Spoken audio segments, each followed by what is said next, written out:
Sa Zamboanga City, gingong adik og depres nga anak gi-chop-chop ang mismong inahan. Ani ang report.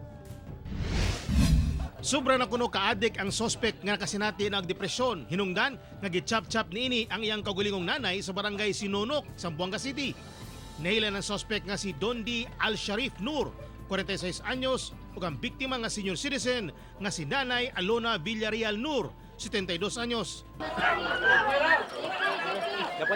Pugsalon nga gisulod sa kapulisan ng balay tungod wala kayo kuno surrender ang sospek nga dunay bit-bit nga sundang.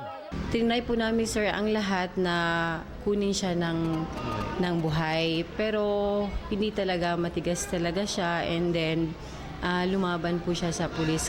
Nasuko matod pa ang sospek sa iyang inahan, humangkin na natanggal sa trabaho isip security guard tungod sige kunog absent aron bantayan ang nagsakit nga nanay.